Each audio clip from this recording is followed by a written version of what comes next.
वृंदावन उन्नाव संसदीय सीट से जीत की हैट्रिक लगाने वाले 7 बार के सांसद डॉक्टर सच्चिदानंद हरि साक्षी महाराज शुक्रवार को ठाकुर श्री बांके बिहारी के दरबार में जीत का आभार जताने पहुंचे।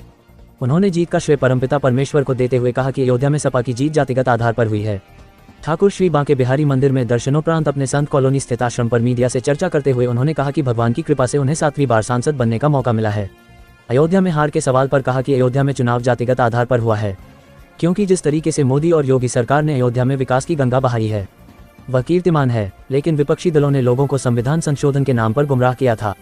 एक सवाल के जवाब में कहा कि श्री कृष्ण जन्मभूमि का मामला न्यायालय में विचाराधीन है और अयोध्या की तरह साक्ष्य हमारे पक्ष में है, इसलिए यह पूर्ण विश्वास है कि न्यायालय का फैसला हिंदू समाज के पक्ष में आएगा।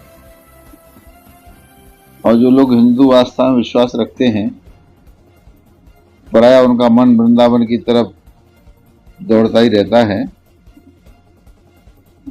जब मैं राजनीति से बहुत दूर था तो मैंने अपने रहने के लिए आवास बनाया था, लेकिन जब से राजनीति के दंडकारण्य में घूमने लगा तब से आना कम हुआ। पर जब भी मौका मिलता है तो मैं आने का प्रयास करता हूँ। उसी संदर्भ में आज यहाँ आना हुआ। महाराज जी, लगातार जीत का ताज जनता तैनाती रहती है। इस बार फिर काफी चुनौतियों के बीच ये चुनाव हुआ और उसके बाद भी जनता ने अपने भरोसा जताया और आपको जीत का ताज बनाया। क्या मानते हैं किस तरीके से जनता का विश्वास रहा है?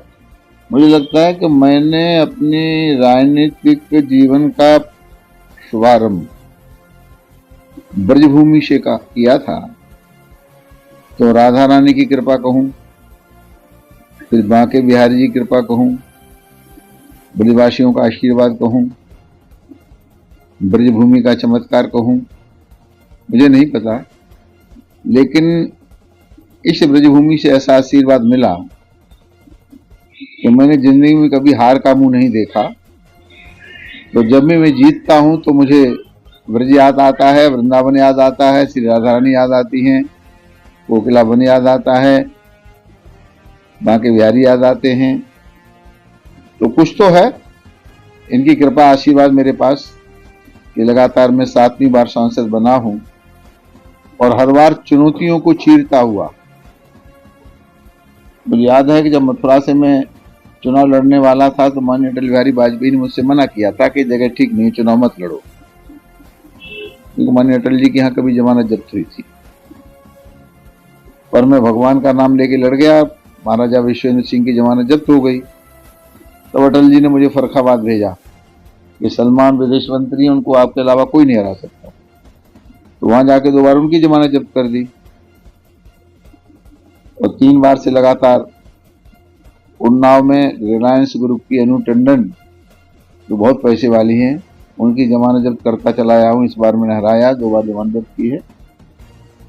तो कोई अदृश्य शक्ति, देवी है, दुर्गा है, राम है, कृष्ण है, शिव है, कि राधा नहीं है, भगवान बांके बिहारी कौन है मैं नहीं जानता, लेकिन कोई अदृश्य शक्ति मेरा संरक्षण कर रही है, मुझे आशीर्वाद दे रही है, जिसके कारण मैंने कभी हार का मुंह नहीं देखा, पीछे मुड़कर नहीं देखा, आगे बढ़ता चला जा रहा हूँ। जिस तरीके से देखा जाता है विपक्ष लगातार हमलावर होता हुआ आता है और विपक्ष के द्वारा लगातार भारतीय जनता पार्टी की तरक्की भी हो जाती है।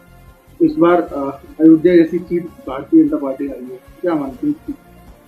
देखिए, प्रॉपर अयोध्या तो भारतीय जनता पार्टी भारी बहुमत से जीती है। एक लोकसभा में कहीं 5, कहीं 6, कहीं 8 विधानसभाएं होती हैं। तो मेरी जानकारी के अनुसार अयोध्या में 5 विधानसभाएं हैं। तो 5 विधानसभाओं में से अयोध्या तो पार्टी भारी बहुमत से जीती है, पर जो ग्रामीण की 4 विधानसभा रह गई, वहां हारे थे, उसकी भरपाई भी अयोध्या नहीं कर पाई। तो मुझे लगता है वहां सिद्धांत, आदर्श, राम, ये सौहार्द नहीं जीता, वहां जातिवाद जीत गया, क्योंकि वहां के जो जीते हुए सांसद हैं वो ऐसी जाति से आते हैं जिनकी वहां बहुत बड़ी संख्या है।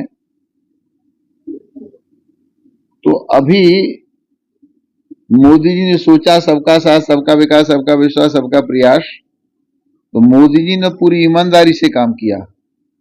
पर जनता के अंदर अब भी जातीयता की दुर्भावना भरी हुई है। वो राष्ट्र को नहीं देखते, राम को नहीं देखते, जातीयता के चंगुल में फंसे हुए हैं। उसी का दुष्परिणाम हुआ वो अयोध्या जो कभी खून से सनी होती थी।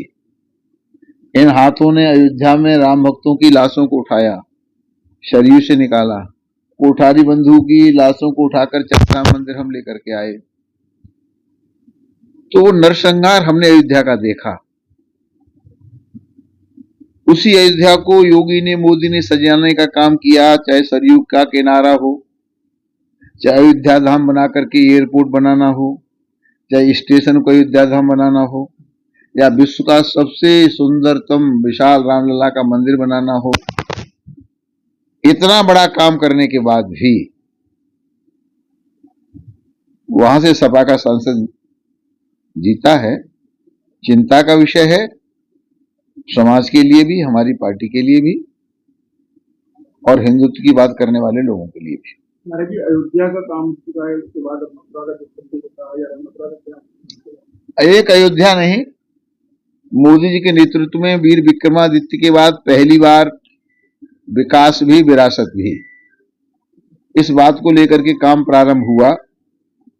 तो आप महाकाल का कॉरिडोर देखेंगे तो बहुत सुंदर बना है। आप बाबा केदारनाथ को देखेंगे तो खुश हो जाएंगे, बाबा विश्वनाथ को देखेंगे तो आप प्रसन्न हो जाएंगे।